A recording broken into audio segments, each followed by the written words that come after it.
Zoom. Give me just a minute and I will do my best to get things set up. So you should be able to see me now. Can anybody hear me? Probably I should let you in. I'm going to jump in and let folks come into the meeting. Give me just a second.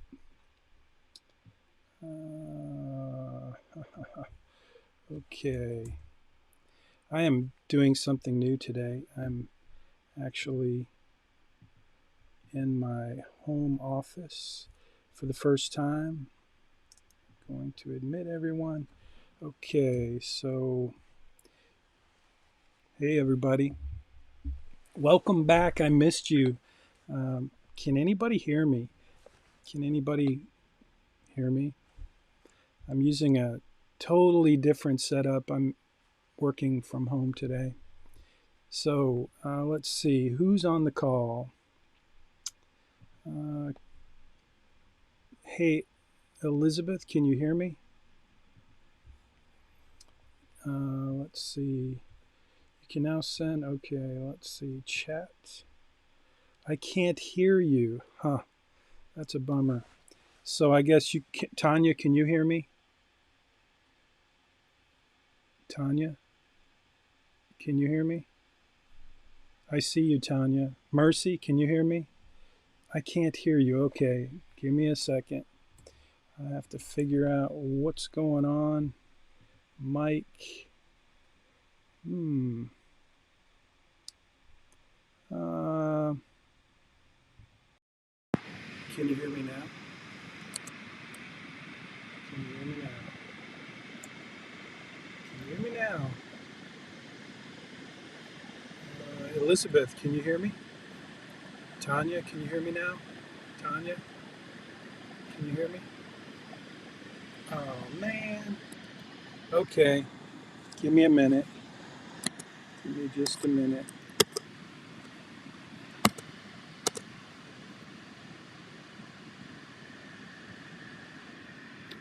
Testing, testing. Testing, testing. Testing, testing. If you can hear me, say something. Oh, bummer. Testing, testing. Testing, testing. Tanya, can you hear me? No?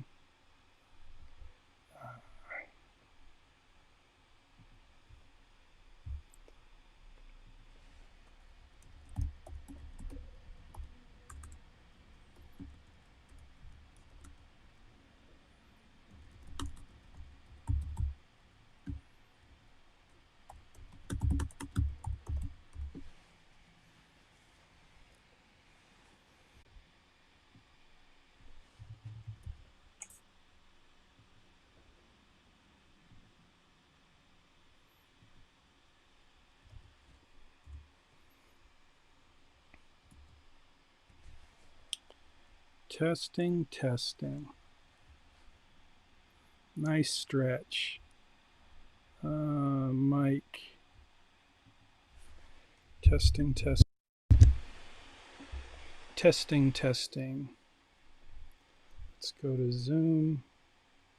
Must be Zoom, Zoom, preferences, preferences, audio. Testing, testing, testing, testing.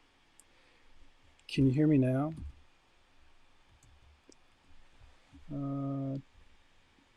Throw in, if you can hear me, jump in and leave a message in the chat. I can hear you on YouTube Live, not on Zoom meeting. Hey, that's awesome, Muskin. Thanks for telling me that. I think I may have just solved it. If you're on the Zoom call, leave a chat in if you can hear me. Mercy, can you hear me? Tanya, can you hear me? Any sound? Still no sound. Still no sound. Oh, bummer. Okay, I'm terribly sorry. I'm jumping into preferences and oh, I got the wrong. Microphone, test mic, test, test. Okay. It looks like I have good mic. One new message. Okay, so you guys, if you can't hear me in the Zoom call, I can hear you on YouTube. I don't know what to say except let's just go with YouTube, but let's see if I can get everybody to jump in on the YouTube channel. I am very sorry. I set up a new studio at my house, and this is my first time to go live. Thanks for the link there, Fernanda. I'm going to copy that, send it to everyone, and suggest we go. Let's jump onto the YouTube channel. I just sent the link. We have audio there. Okay, we send that to everybody, and then we will resume or begin. Everyone publicly. Okay, I think everybody should have gotten that one. So, okay, Tanya, are you going? Can you hear me? Stay on the Zoom call. Well, no, you can't do both, I guess. I was hoping. It's hard for me to interact. Do we log in, write our name, time on YouTube again? No, no need to do that. Can you hear me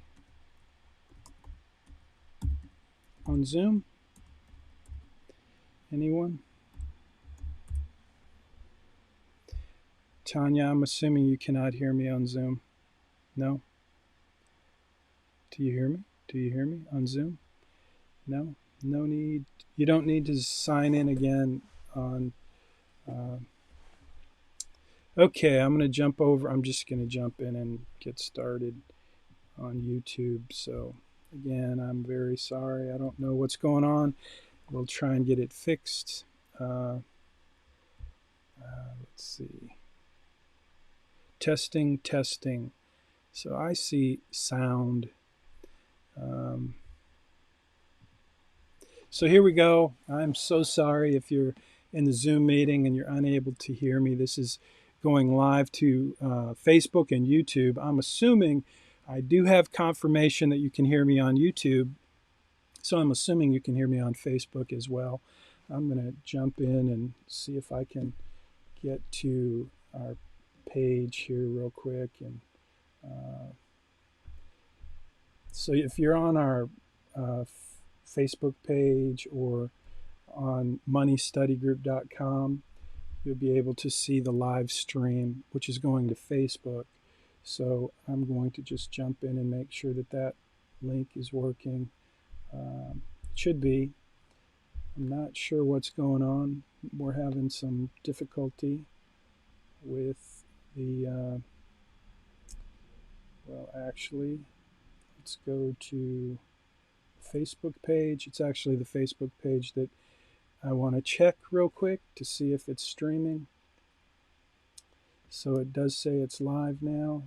I'm going to see if I can hear sound. That's probably going to make a mess. Yeah, I'm not hearing sound on Facebook. So here we go. Let's just jump in. Tanya, are you good? Can you hear me? Yes or no? You can? Okay, cool. You're the only face I see right now, Tanya. I see a bunch of images, but I'm going to go ahead and get started. So if you're on the Zoom meeting, read my lips, go to YouTube. Thank you. So what I want to do today is just catch us up. I missed you guys last week. It was a week we had a little hurricane. I hope you were all well. I was well, but the office that I work in, I have an awesome office at the University of Houston, the Technology Bridge, UH Technology Bridge, and all of the buildings were closed at U of H. So that was a problem. I wasn't able to broadcast, and obviously some of you had things going on because of the hurricane and the disruption. And so since U of H shut down, we didn't have class. So we have to catch up. So I'm going to tell you how we're going to catch up today. And I'm also going to just kind of highlight this week's assignment. And for next week's assignment, I'll just tell you we're going to combine two assignments so that we don't get behind. So let me jump in and just give you a picture of this week's assignment. So this week's assignment will be a parental interview. So this is what I'm going to be posting. You'll see this in Blackboard very soon, later today, as soon as I finish this call. So I just want to, this is one of the most important assignments you're going to have this semester. So I want to just talk about this assignment for a minute. This assignment is an opportunity for you to interview a parent or a grandparent or an uncle, aunt or uncle. So the goal of this assignment is for you to reach out to someone who you respect, someone you admire, who you believe has demonstrated an effective way of managing money.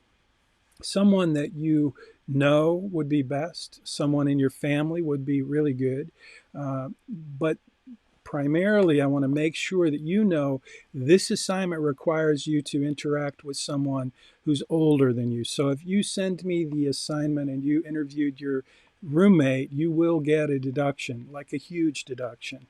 If you interview your cousin, you're going to get a deduction. So every semester I get students who say, hey, my cousin, my roommate, they're a great interview. I really wanted to interview. That's great. You can do that, but it's going to cost you 50% of your grade. So this is an opportunity, this assignment, to interview a parent, a grandparent, an aunt, an uncle, someone that you respect, someone that you admire, someone you look up to. And here's what I'm hoping that happens for this week's assignment for you. And again, this is one of the most important assignments you're going to have this semester. So you're going to interact with, you're going to have an interview. It can be by phone, Zoom, in person. Wear a mask if you're in person, I guess. I'm not wearing a mask if I talk to well, you decide if you want to wear a mask, but it can be on the phone. You know, you can do this by text. I know a lot of times students do this by text message, and that's not really great. They don't really tell me they did it by text, but I really would encourage you to have this interview.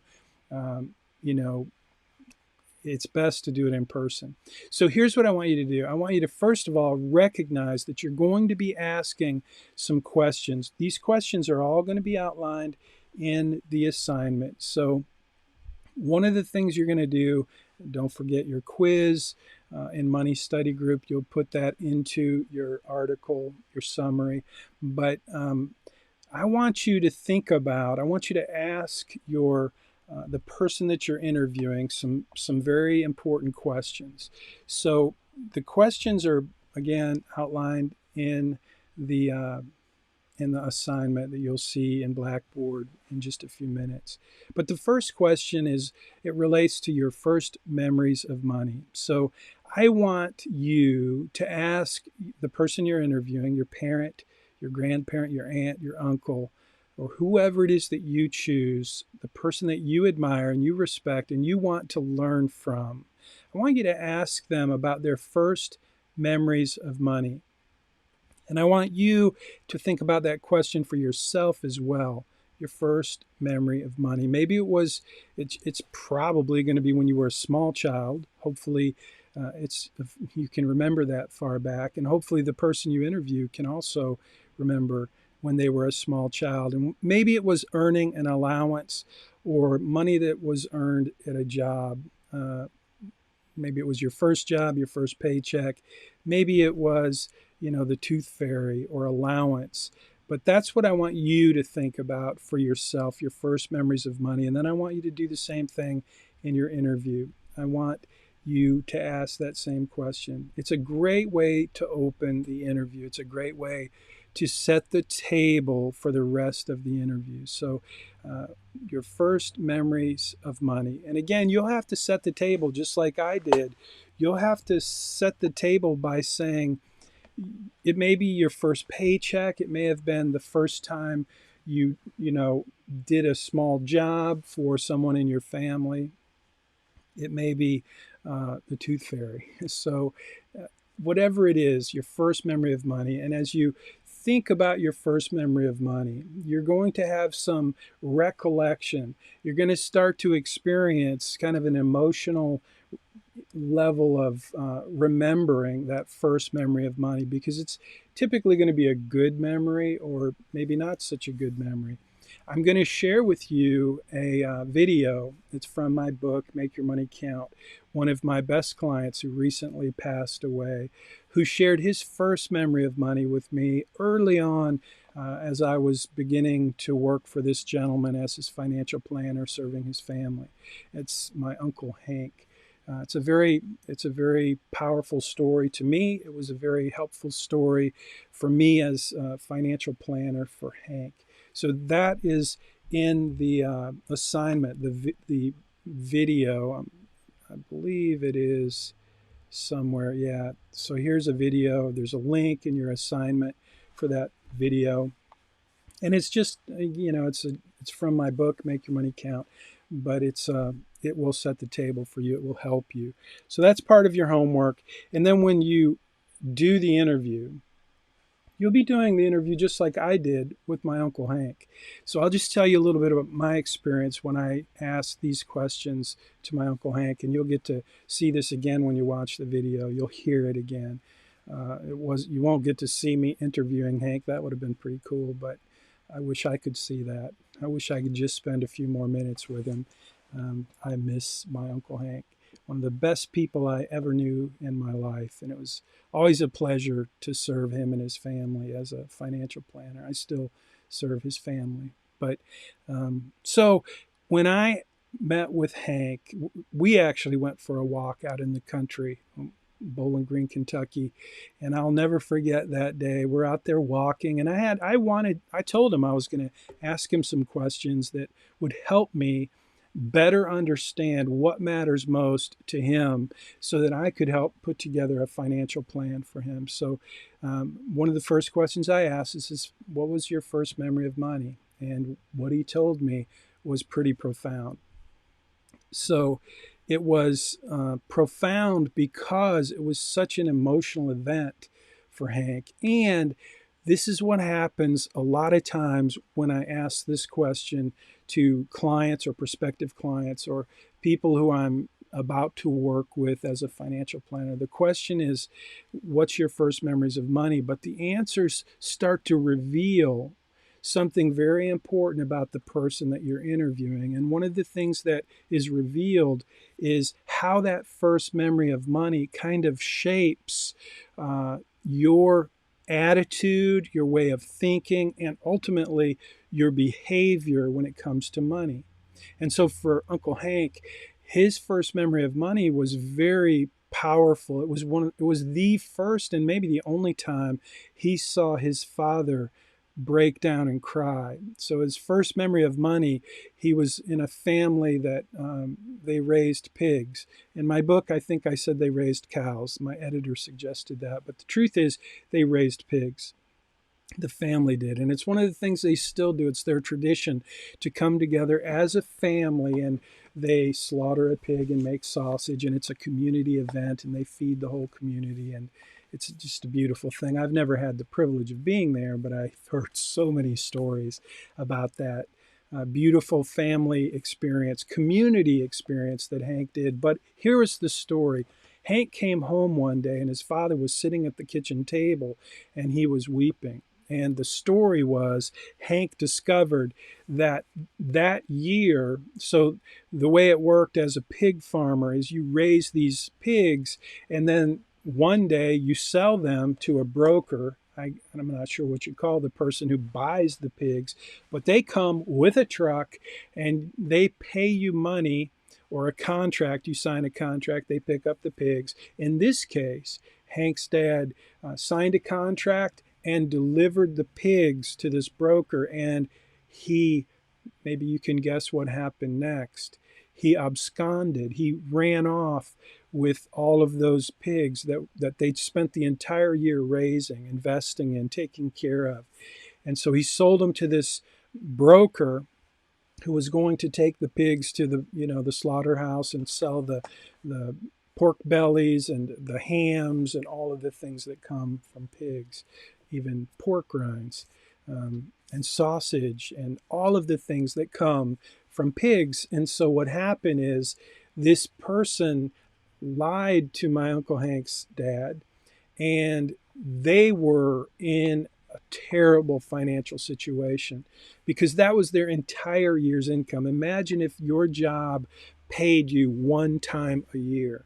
And that's what happened in their family. And so it was a very emotional story that Hank told me. And what was really interesting to me, and this is where I hope that you can discover some things when you do this interview. What was very fascinating to me, and is always fascinating to me because I'm interested in psychology. Sorry, my phone just rang. I should turn it off. Let me do that.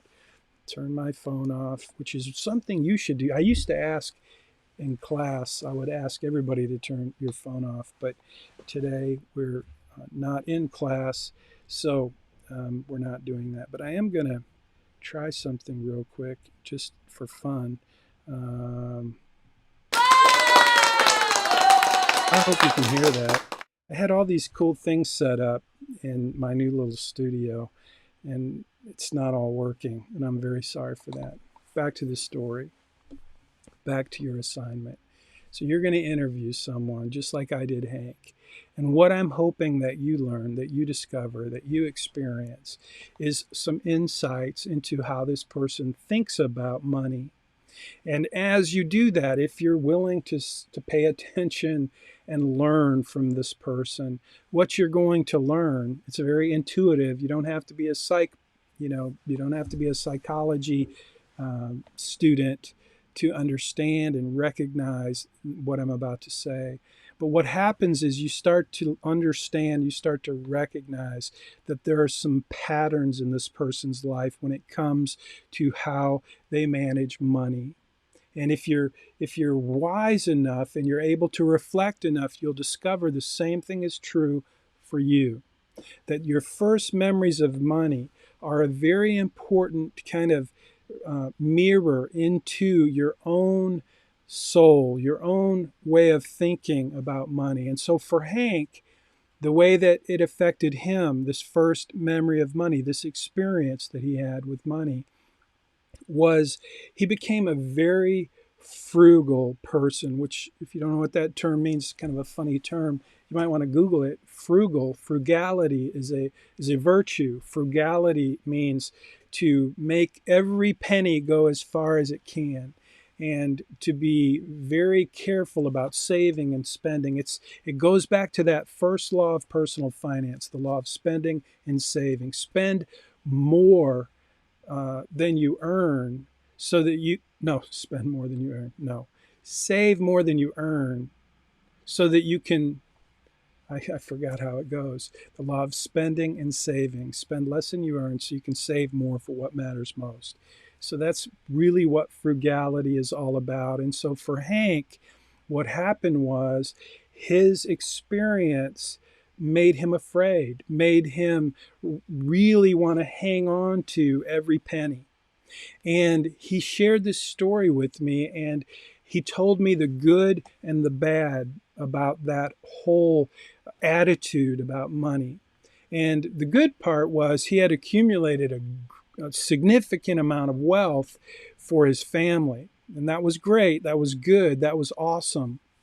But he shared with me some of the pain that came from being so frugal, because he lived in a state of kind of anxiety, a low level anxiety, so that he felt like he could never spend money.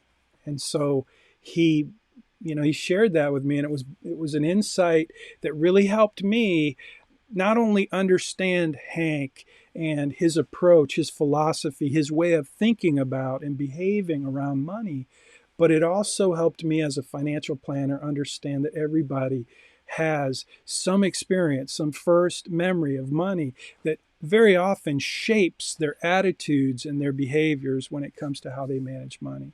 So that's what I'm hoping you can learn for yourself this week a little bit.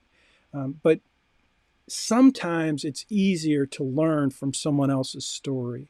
And so that's what I'm asking you to do. I'm asking you to go out and ask someone to share their story with you. Your job is to orchestrate the interview so that you get to extract from them the information that will help you kind of put the pieces together so that you can see their life story and how they were impacted by their first memory of money and how they decided, how they made decisions in their lifetime, what shaped those decisions.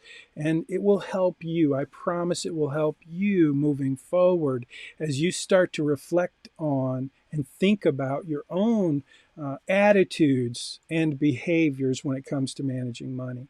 So here's a few things you need to be aware of related to this assignment. Especially be aware that you're going to be asking questions about money and how they manage money. And sometimes their response will be very emotional. Like I told you the story about Hank, his response was emotional. I've had so many interviews where people tell me stories about their first memory of money that involve some kind of hardship, some kind of, you know, not having enough money. And if you think about it, when you ask these questions, the person you're interviewing may have some painful experiences, some painful memories. So be respectful of that. Just know that in this interview, you are basically asking someone to share from their heart something that may involve some pain. And that's okay. Your job is just to be present with them and to listen and to observe and maybe ask a few good follow-up questions. But all the time, I want you to be respectful and grateful. So let me talk a little bit about being grateful. If you recognize by now at this point that what I'm asking you to do in this assignment is something that will involve you being direct and open and honest with someone else, setting the table by telling them you have this assignment you have to do. You're supposed to go find someone that you respect, that you admire, who you can learn from by asking them some very personal questions that relate to money and their financial decisions and so on. So you got to set the table when you reach out to this person and tell them, what is this interview about? Because it's important for you to do that. That the only way this interview is going to be meaningful for you and the other person is if you do your job well. So you have to set the table. You have to help them understand that this is just not a phone call. You need them to have some, be intentional about eliminating distractions, and you have to do the same. This isn't just a random, oh, by the way. If you do it that way, it's just not going to be the same experience for you or the person you're interviewing. So please pay attention to those details and really always be respectful. And back to gratitude. If this goes the way it often goes, you will be grateful. You will be thankful for what you learned from this person who is willing to share their story and part of their life with you. You will be grateful. You'll be thankful because you will be receiving a gift. And so not only do I want you to go into the interview with a sense of gratitude, but I want you to tell them how grateful you are, how thankful you are. In your own words, I want you to tell them how meaningful it is for you to be able to learn from them, to gain from their perspectives, their experience over their lifetime about how they manage money. So you can see now why this is not an interview for your roommate. This is not an interview for your cousin. This is an interview for someone who's older than you.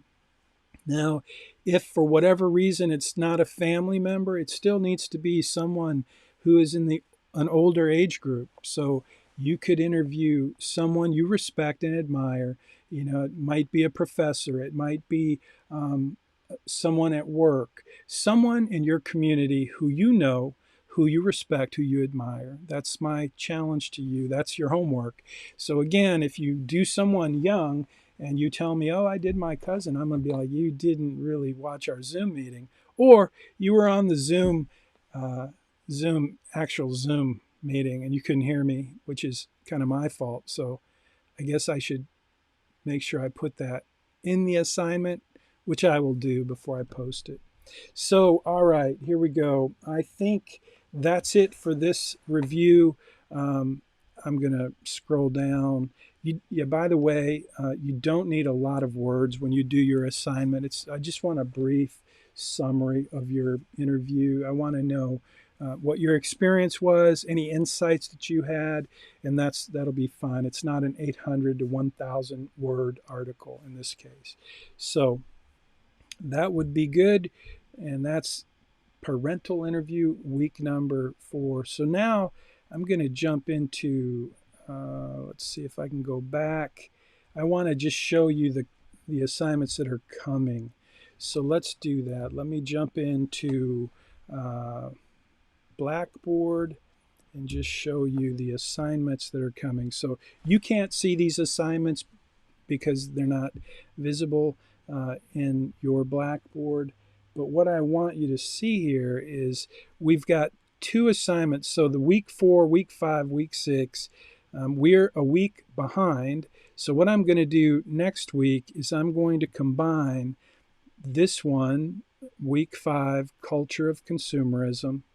I'm going to combine that with the other assignment, which is uh, let's see if I can go back. I think I want to open both of these. Duplicate tab. Let's see if I can do this. I'm going to try and go back and open uh, Credit Crush. So now I've got Credit Crush in one tab, Culture of Consumerism. So these are 2 assignments for 2 different weeks that I am going to be putting into one assignment. So it will keep us on track. It will be one assignment worth 100 points instead of 2 assignments worth 50 points each. And so I want you to just know that I'm going to double up, but you may not even recognize it. So I'm just trying to kind of highlight what to expect moving forward so that you're not confused about your assignments in Blackboard. Because of the hurricane, I got to do something for us to catch up, and that's what I'm planning on doing, is combining these 2 assignments. So in next week's assignment, not this week's assignment, well, this week, the one that I'm going to post for this week is the parental interview. That will be due next Tuesday at 10 a.m., just like always. But then when we do next week's assignment, I'll tell you about the assignment that you'll be doing for the following week. And I just want to give you a heads up that next week you're going to get a kind of a double assignment. And I would do that this week, except next week, the assignment for week number 5, rather, which would have been this week if we didn't have a week off. But week number 5 and week number 6 really go together hand in glove. And so it'll work out really well for us to combine those 2 assignments, which we'll talk about next Tuesday. This week, it's the parental interview. So I wish I could answer questions, but I'm not seeing any questions. Let me jump on over to, I'm going to jump on over to YouTube and see if I can just see if there's any questions. So if you have a question, go ahead. If you're watching on YouTube live, post the question, and I'm going to log into YouTube right now and see if I can do this on my iPad. Let's see. I'll see if I can show you my iPad. And I can. Hey, let's see. Show you my iPad. Something weird is happening. Uh, I'm getting feedback. I apologize so much for the terrible uh, technology issues that I'm having. Okay, now it's not letting me log in. Hold on. Give me just a minute. Let's see if I can log in. Not now. Okay, so I'm jumping into Money Study Group. You can't see that, but I am jumping into Money Study Group and I see that we're live now. So I'm going to open that on my iPad and I'm going to like it. I just liked it and I'm going to jump down and see. Now I don't see any comments. Don't know why. There's 11 people watching, so there's not too many people watching on YouTube. I don't know why I don't see comments. Maybe I didn't enable comments. At any rate, uh, I don't see any comments, so I can't take any questions right now. I'm very sorry for that. So it's 10:38 a.m. I spent 6 minutes doing nothing but trying to figure out why we didn't have sound in Zoom. And so this has not been the most productive Zoom meeting. I promise you I will get things fixed for next week if I work out of my home studio again. This is new, by the way. I'll just tell you a little story before I leave. Before we leave, if you want to hear it, I'm going to talk about bargaining and negotiating. That's one of your assignments, one of our lessons. So I had to do some bargaining and negotiating this week because I didn't have sufficient internet at home. You know, we missed a class because the office was closed. And so I had to do some work at home to get better internet and to get something set up. So I saved a bunch of money on my internet, doubled my speed with Comcast. So I'm really thankful for them. It seems the internet is not an issue right now. It's some other things that I need to figure out. But anyway, I was able to do that. And then they told me they do mobile phones. So I was with Verizon and I moved to Comcast and saved over about $130 a month. So all told, I saved like $170 a month just because we had a hurricane and I had to figure out a way to get things set up so that I could work from home. And so it's been a challenging week, all of those changes. I had to install a mesh internet router, which is very cool, gives me super high speed internet everywhere on my property. The problem is right now I haven't got the mic working for Zoom. So that I will get fixed, and I apologize.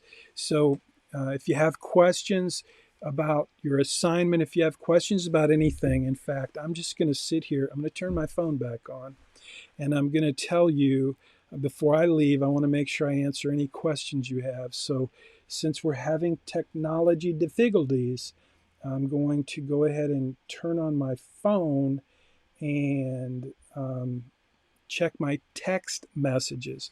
So let me go, I'll just go in here and where will I put this? Let's see. There we go. I'm going to put my phone number in here. I'm going to say text your questions to me now. And I'm going to put my phone number. This is scary. Putting your phone number out there on the worldwide internet is, yeah, it's kind of scary, but that's what I'm doing. So test. That's what I misspelled it. Yeah, my credibility is just going out the window today. I am obviously not the best guy to run the technology behind the curtain, but I am doing the best I can do right now, and I appreciate your patience. I really do. And I'm sorry we didn't get together last week. Okay, so I am unlocking my phone, and I'm about to check my text messages. And if you have questions, this is the best way to get your question answered. My phone seems to remember, I have new phone service, I have new internet. Let's see, my phone is waking up. It's an iPhone 7 Plus. I'm waiting for the messages to come on board to see if I have any questions, comments. Comments are good too. If you're listening, if you can hear me and you're watching, send me a text message and just say, hey, this is George. I hear you. I'm looking. I'm not seeing any text messages. I hope that doesn't mean that my phone service stopped working. So, no messages. So I'm going to go for a couple more minutes, and I'm going to hope that if you have a question, now's a good time to send me a text message. But nobody's sending me a text message, so I'm going to assume that I answered all your questions, and I'll go now get to work and post your assignment. And if you send me text, if you have questions later, you're welcome. Hey, I got a message. Only the week 4 parental interview assignment is due for this week, right? Yes, that's correct. And then next week, we have 2 assignments in one. That is correct. Just wanted to double check that. Thank you very much. And I appreciate your input. You didn't tell me your name, and I don't know because you're not in my iPhone. If you tell me your name, I'll save you in my iPhone, and you can even count this as class participation. So this week's class participation will be to go ahead and just leave a comment either in YouTube, Facebook, or in Money Study Group, and just leave a short comment, positive or negative, or just your experience with the interview. It doesn't have to be personal, but do leave something as your comment. That's your class participation activity for this week. So whoever this is, you can claim this for your class participation if you'd like. But yes, to answer your question, this week the assignment is the parental interview, and that will be due Tuesday at 10 a.m. as usual. But then next week we're going to do a combined assignment so that we stay on track to finish on time, and that will involve 2 assignments that will be combined into one. It'll be worth 100 points. And so before we wrap it up, let me remind you, those of you who are turning your assignments in early, I really appreciate that. You had no you weren't disrupted by the hurricane because you'd already turned your assignment in, and you got a 20% extra points for that. 20% extra, that was 10 points on a 50-point assignment. So when I do the combined assignment, which is worth 100 points, you'll get an extra 20 points if you turn it in early and you don't miss any of the components in the assignment. If you do miss something, you get a heads up from me saying, fix this, turn it in by Tuesday at 10, and I'll still give you the extra points. Why do you think I do that in a class on personal finance? Here's why. I should ask you to answer this, but we're having technology difficulties, so here's why. Because money management and time management, they go hand in glove. They're very much related. And so what happens with most students is assignments are due and they get done the last minute. And that's how I find so many people live their life. Everything is last minute, and that creates anxiety, it creates stress. And so with money management, the bill comes due and you pay the minimum, and it's the same kind of deal with money. If you manage money in a more proactive way, just like if you manage your time in a more proactive way, you have so many additional options. So the opportunities increase. And I just want to try to teach you that with every tool in my toolbox. And so one of the tools that I grab out of my toolbox is the timing and the points that I give you for these assignments. So there's a reason for that. I'm trying to teach you how to be good money managers, but you have to be a good manager of your time. If you're really, those 2 habits, those 2 approaches to life are very similar. And so take advantage of that. opportunity. So I see a text message. If I turn in my assignment early but did not get my extra credit, what do I need to do? Hey, Tanya, that's a great question. You can text me and I will fix it. And by texting me, that would be even better, because then I would have kind of a to-do list right there. And I'll do it as soon as I end this call, Tanya. I'm sorry if that happened. Um, if you turned it in early by Friday at 3 p.m., you should have gotten extra points unless you missed something. But, and here's where it gets a little tricky for me, if you miss something and I send it back to you and I say, hey, fix this, then when you send it back in, it's difficult for me to recognize that you turned it in early and then you fixed it subsequently because of my directions.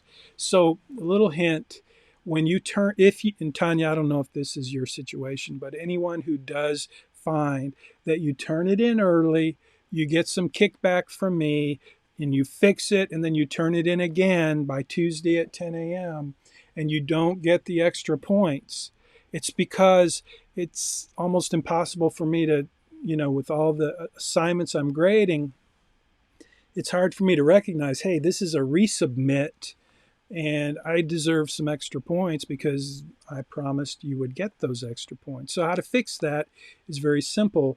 You just simply tell me, this is weird. I'm looking at myself here on anyway, sorry. You just tell me that you're resubmitting and that you deserve extra points. If you just put that in the little note section when you turn the assignment in, just to flag me, I'll see that. And if I miss it, just send me a text message. You can send me an email, but text messages are super fast, and you can group me, but I'm not checking group me very often. I have Bridget's doing a great job interfacing with me through you, and so I'm hoping your questions are getting answered in group me, and I feel like I'm spying on you when I go in and watch all your comments. So I will jump in there every now and again, but I'm not interacting with you too much on group me. So hello, Professor, I was wondering, who are we allowed to interview for this assignment? So again, and you still didn't tell me your name, so probably smart, because by now you've already admitted you didn't pay attention throughout the beginning or the middle or the crux of this call. So yeah, you can't do people your age, and you had to switch over to YouTube. Okay, good. I appreciate that. Missed it because you switched over to YouTube. My bad. Sorry, I was dogging you. So if you can hear me now, I hope it's good. Here's the deal. You can interview a parent, a grandparent, an aunt, an uncle. If you can't access your family, like if for whatever reason, hopefully you will interview someone in your family. That would be ideal. If you can't, though, then look around your community for someone that you admire, someone you respect, who you think would be able to share some good insights about money management and how they managed money. So, yeah, don't interview your roommate, don't interview your cousin. It needs to be someone older than you that has some more experience in life. So hopefully that helps. Thanks for the question. I appreciate that too. Okay, so I still don't know who you are, though. 832. I'm not going to say your whole number because this is going out on the worldwide internet as I speak.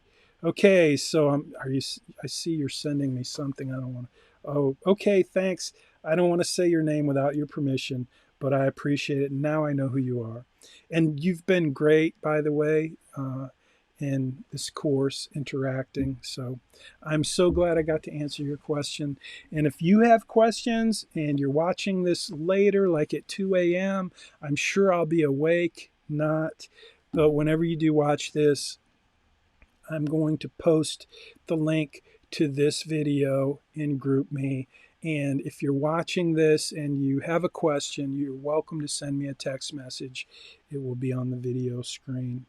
Okay. Oh, yeah, you know what? I should have known who this was because I had another text message from you, but I'm not going to say your name.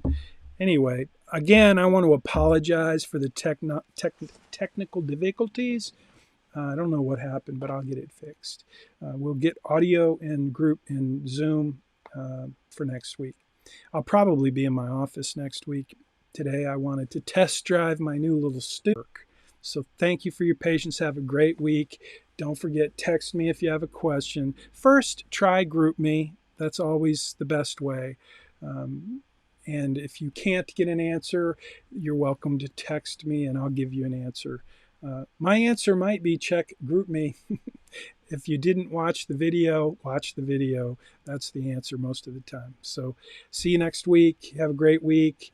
And we'll get back on track next week. Thanks. And I'm going to end this call now. I'm going to check one more time, see if I have any messages. No messages. So here we go. Thanks. Have a great week. I'm going to close it out now.